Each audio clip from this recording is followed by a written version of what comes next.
Hello, everybody. Welcome to Differentiation Decoded. We're excited to be here today, sharing 3 simple strategies that you can use to supercharge differentiation in your classroom. I do want to start off by mentioning that we're brought to you by our sponsors, Blue Apple Projects. Definitely check these out. PBL experiences for your students to help them use what they learn, use what they know, in order to have a positive impact on the world outside of their classroom. Such a powerful thing. Definitely check out blueappleteacher.org, and there's a pretty sweet offer code in the upper right there. Couple of frequently asked questions we want to make sure we address. First of all, there will be a recording available. This will be emailed out to everybody who signed up. Please feel free to share that. Also, in the chat, you will find the HyperDoc resource. So please feel free to click on that to explore all of the ideas that we're discussing today. And behind the scenes, to solve any tech issues or questions you might have, we have the amazing Robin. Robin, would you like to say hello to everybody? Thank you for the wonderful introduction, Ben, and hello to all of you out there. Robin did want to say hello to everybody. There she is. So thank you very much for joining us. Let's get going. Here's the agenda that we have for you today. We're going to explore 3 different lenses through which to view differentiation. Practical, teacher-tested lenses that you can use right away in your classroom. The first one is LFHC. I'm not going to tell you what that is just yet. I'll let you be curious. I'll let you think if you can figure it out. Maybe you know already. The second one is differentiation. We're switching that around a little bit to include some AI tools and to think about how some new technology can really help level up the degree of differentiation that you use with your students. And last but certainly not least, we are going to explore how puke, the power of puke, can help you differentiate with your students. So I hope you are curious to discover what we are going to share today. Let's get started. First of all, why is this such a big deal? Well, it's pretty simple. Your students are all coming from different places. They're all unique individuals, and they're all going to different places. You can't accomplish that with just a single one-way street. If we want to meet our students where they are and take them to where they're capable of going, differentiation has got to play a role in that. However, teachers are busy creatures. We've got lots of competing demands. We've got scarce resources, not a lot of time. So how in the world are we going to accomplish this? There are wonderful ways to approach differentiation in a real deep fashion that involve constructing plans for how you're going to vary things based on readiness or interest or learning profile, and about whether you're going to change the content, process, product, or learning environment. Now, those are wonderful things. They do take some time, some energy, and some effort to do.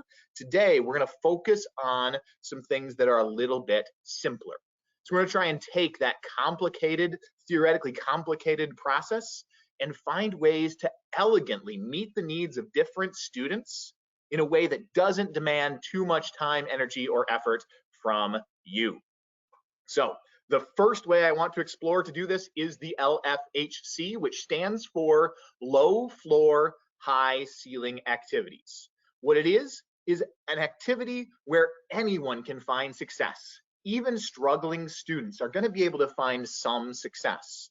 But then because of the nature of the activity, it's going to continue to challenge students to grow. There's always going to be some way that they can progress or develop, regardless of how highly they're achieving. So if they're way down at the bottom, they can be challenged to grow. If they're way up at the top, they can be challenged to grow. You can see an example, an illustration of a low floor, high ceiling activity there. If you're thinking about ways to construct or engineer a tower, you can think about how every single student can be challenged to make their tower 1 inch bigger than they could before. So how can we integrate low floor, high ceiling activities into our classrooms in a way that really makes sense for us? Let's give you some examples. One really simple one is the brain dump. This is one of the most powerful educational strategies you can use, period. The brain dump is simply this. You just ask students to list what they know about a topic. So when you're starting or in the middle of or near the end of a unit of study, you say, all right, what's everything you know about electricity or the American Revolution or fractions. You can use this for any content. And the simple fact that students have to dig back into their memory and practice retrieving what's back there is incredibly educationally powerful. Now, for our purposes, what's cool about it is that it's innately differentiated. So if a student is struggling to remember 3 things and they've got 3, they can keep working to try to find that 4th. If they've got 13 things, they can keep working to try to find that 14th. No matter where the student is, they can be challenged to retrieve just a little more than they did before. So it's naturally differentiated. No matter where a student is on that continuum, they're going to be challenged to grow. I love the question why. Really educationally powerful, right? When our students are learning the most, when they're very small and they're just soaking up the world like a sponge, they ask that question a lot. And I think it's an incredible thing to continue to encourage our students to ask that question, why? We can use the wisdom of the wise in order to differentiate in our classrooms. All we have to do is challenge our students to answer a question and to explain why. And then to take that explanation and explain why that is true. And maybe even to take that explanation and explain why that is true. Really digging down into what our students think about a topic. There's an example there. Why do you think Edward Jenner, one of the inventors of the first vaccine, experimented on his gardener's young son? And you can see how this differentiates naturally, right? Depending on what students know, they're encouraged to think just a little bit more deeply about their understanding. They can go a lot of different ways, a lot of different directions with this, but no matter what, they're going to be challenged to think just a little bit more deeply, to understand at just a little bit deeper level. I love these differentiation strategies because they really do encourage deep thinking while they're providing opportunities for all students to grow. Another wonderful strategy for differentiating in a low floor, high ceiling kind of way is MONS. MONS stands for most, always, weirdest, never. And really what it is just an opportunity to stretch our students' thinking to the extremes. When we challenge them to get the most or the weirdest or to think about things that always or never happen, we really stretch their thinking, no matter what that thinking looks like. So if they understand this really deeply, they're going to be stretched to think just a little beyond what they already have done. So here's an example. There's an old question. There's a close-ended kind of dull, simple, one answer kind of question. What's 23.34 rounded to the nearest 10th? It's got one answer. You give it, you know it, you're done. But what is the weirdest way you can round a number and end up with 23.3? Now that question can stretch students. If they're at this level where they're just rounding to the nearest 10th, maybe they're going to say 23.25 because that middle one that rounds up is kind of weird. But if they really understand it, maybe they're going to get to hundredths or thousandths and round it there. Maybe they're going to think about fractions and integrating some of those or pulling pi in. What are they going to come up with? Well, you're going to challenge them to think of weirder and weirder ways. So you can see how no matter where that student is, even if they're a real math prodigy, you can challenge them to come up with something just a little bit more interesting. Old question, what does a sentence need to have in order to be complete? Okay, there's a couple of answers there. Or you could look at some sentences and say, what's everything that all of these sentences have in common? Can you find those things? Right? We're thinking always. What do they always have to have? I was just thinking about the needs of animals today. What is it that all animals need? Working with some students on that question. And they got the easy ones right away, the food, the water, the air, the shelters, but then they were really stretched to think of other things that we might not normally think about that all animals need. And there definitely are some. So it was a really engaging conversation because all students were challenged to stretch their thinking. There's an old question, write an exclamatory sentence. New question that stretches their thinking. What's the most exciting exclamatory sentence that you can write? Stretch their thinking to the extreme to make sure that all students have the opportunity to grow. The Make a Mascot Challenge is another awesome way to incorporate a low floor, high ceiling activity. Here's all you need to do. Challenge students to use everyday objects to build something that represents their understanding of the concept that you're learning about. Let them think metaphorically. And again, depending on where your student is, their explanation and their construction might be relatively simple and straightforward, or it might be more complex, more theoretical, deeper. No matter where the student is, you can stretch them to deepen their understanding just a little bit. And as they do this in conversation and collaboration with each other, it really does encourage them to stretch their thinking in a differentiated, naturally differentiated way. Here's another idea, debating the ratings. Give students examples of the thing that you're studying. In this example, say we were studying descriptive writing. Give them some passages, give them some samples, and then say, excuse me, what rating would you give that? 1 star to 5, and why? On the back, you explain it. And then you have them debate it with somebody else. And of course, everybody's discussion is going to look a little bit different. Some students are going to have simpler descriptions and explanations. Some students are going to be a little bit deeper and more profound. All students are going to be able to challenge themselves to stretch their thinking, to make their description, to make their rating, to make their critique just a little bit better than it was before. So those are just a few examples of ways that you can use low floor, high ceiling activities to stretch every student in your class. And when you're doing that, you're meeting their individual needs as it pertains to that content. You're encouraging them to stretch their thinking just a little bit beyond where they already were. So it is time for our very first poll of the day. I am curious which of these you'd like to try with your students. Robin's got that poll open. She's going to leave it open for just a minute. So real quick, get those answers locked in. You can pick more than one if you think that more than one of them would be useful. So let's leave that up. Let the couple last answers trickle in. Robin, how are we doing on the poll? I'm going to give it about 5 more seconds. They're still rolling in here pretty quick. So only 5 more seconds. That's not very much. They better hurry. All right, what do we see, Rob? All right, so it looks like all of them want to be tried, so that's excellent. But the winner would be Mons at 51%, followed by Brain Dump at 49%, Wisdom of the Wise at 30%, Debating and Rating at 30%, and then 16% Make a Mascot. Oh, Make a Mascot, so much fun though. You should try it. Those kids are definitely going to have some interesting conversations as they explain their understanding. But definitely, I'm glad to see that those strategies are things that you find applicable for your classroom. That's always the goal. And of course, some of these might be things that you look at and say, that's not going to work for my kids, and that's fine, right? We want to differentiate here too. Every classroom's different. Every teacher's different. Some strategies will work with some and not with others, so please feel free to pick and choose from amongst these, but hopefully a couple of them are things that you really attach to and say, that sounds like a blast. Let's do it. All right, let's move on. We did low floor, high ceiling. We're waiting for the puke, but it's time to explore the differentiation. Let's do it. Now, for those of you who are totally unfamiliar with tools like ChatGPT or Google's Bard, super quick introduction because it is super simple.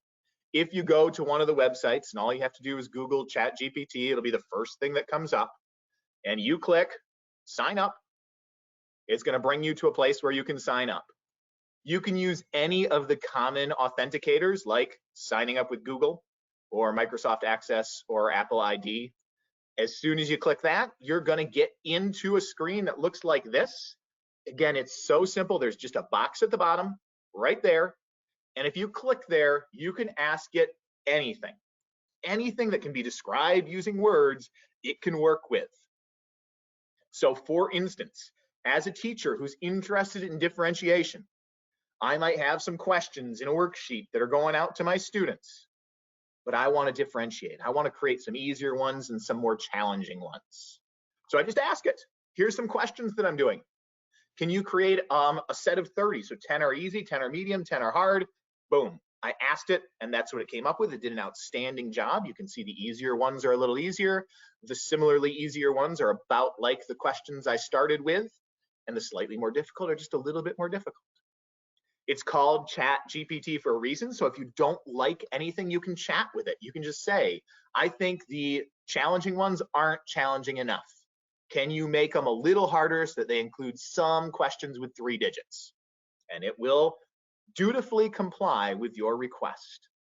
So AI tools are great for level AI adjustment, right? You can flex the level of the stuff that you're doing using some of these AI tools. I love to do this with reading level.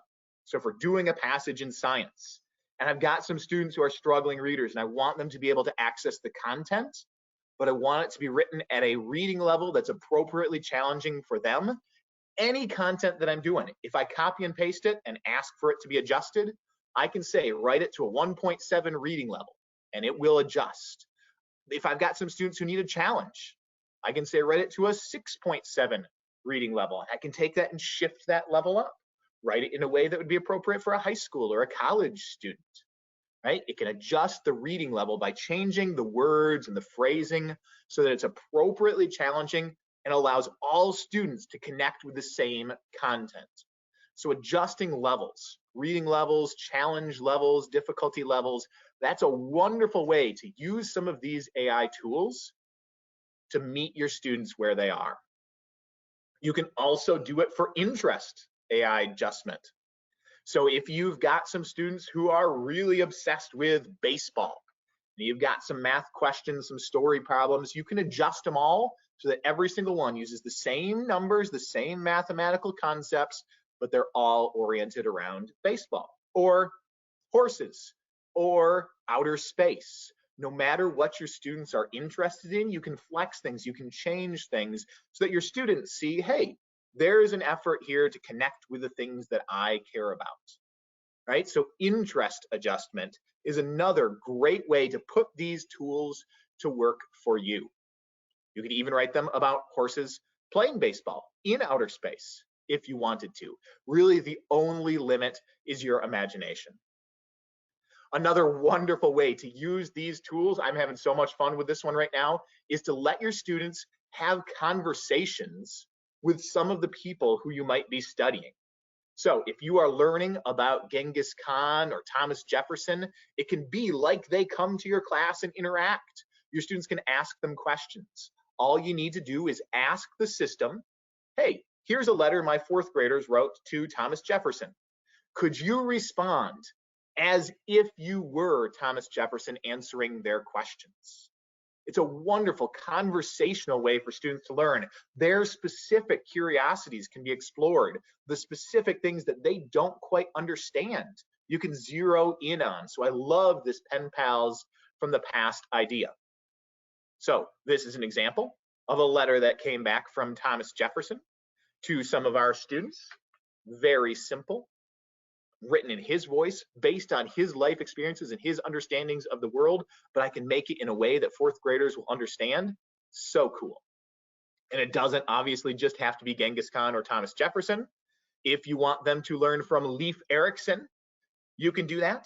Or if you want them to learn from a leaf, you can do that. I was just having a conversation with a leaf about what it's like to bud and to change colors in fall, about what photosynthesis feels like. And again, this conversational way of learning is a really cool, really powerful way to differentiate, because it's your students' questions, your students' text, your students' thoughts that are getting responded to.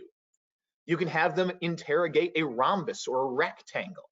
There's so many options here. Again, the only limit is your imagination, but I've seen incredible success with just having these conversations that students can engage with and learn from their own specific differentiated curiosities. Another wonderful one is the discovery quest. On a discovery quest, you can have the AI system respond to your 4th graders or your 6th graders, your 8th graders, based on what they're interested in, and they can ask it the questions. So here's an example. This is a 6th grader engaging in a chat.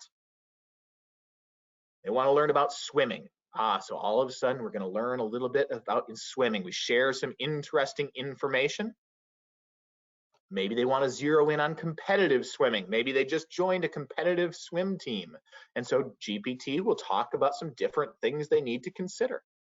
You can zero in on the ones that they're most interested in and talk about how to do that specific thing.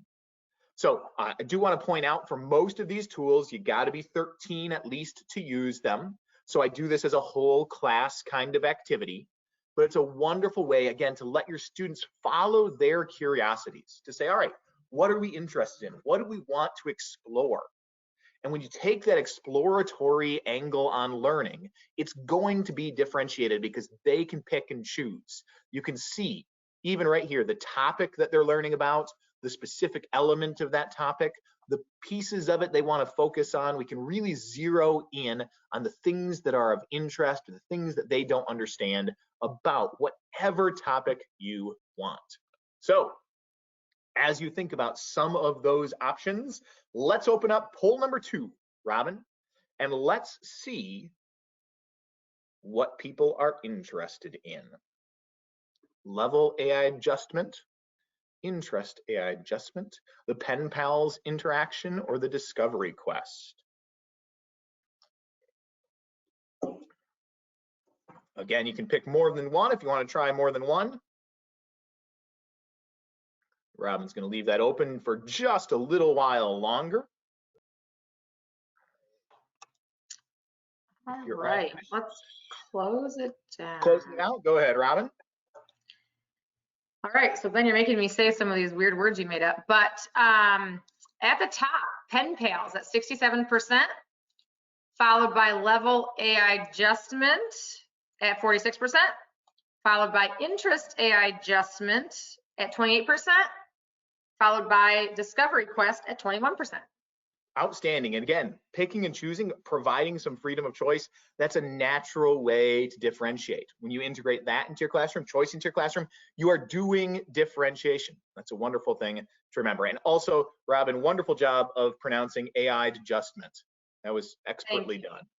All right, it is time to dive into our final segment, the power of puke, to differentiate in your classroom. Of course, that is not how puke is normally spelled, because it is an acronym. It stands for 4 different teaching methodologies, 4 big ideas about education that when you integrate these into your classroom, you are differentiating for sure. The first is project-based learning. Here, we're allowing students to use what they learn, to use what they know, to solve these open-ended challenges about how to have a positive impact in their community.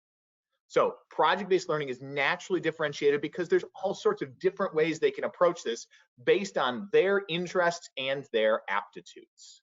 Again, the Blue Apple projects that we referenced at the beginning of the podcast are a great way to take that first step into PBL, and there's a discount code there. One thing I love to use to build PBL experiences is I want to find out what my students are finding relevant. And so I've got an elephant of relevance on the wall, and to it, I've got taped all the different things that we're learning about in class. And then I just challenge them and say, when are you ever going to use this? What applications can you see? And then I can use those things that they've identified as relevant in order to build those PBL experiences. So if we're learning about fractions and a student identifies that they can use fractions in cooking, maybe we're going to do a project where we do some cooking to deepen our understanding of fractions. And as students come up with the recipes and, figure out how to scale those recipes up or down based on the number of people who are going to attend this event, they're doing all this incredible work with fractions in a real life, super applicable way, and they own it because it was their idea in the first place. So I love PBL, and I love the elephant of relevance. Another really great way to do this is through engineering. Anytime you incorporate engineering into your curriculum, into your day, you're differentiating, especially if you make the criteria something that doesn't have a finite cap. So instead of saying, I need you to build this tower to be 10 inches tall, say, I want you to build this tower as tall as possible. because then no matter how big their tower is, they can always try to figure out how to stretch what they've done to make it even better. One of the cool things I get to do as a person who serves the interests of teachers around the world is build experiences, build curriculum, build resources that teachers can use. We've got tons of free ones that include lots of engineering activities.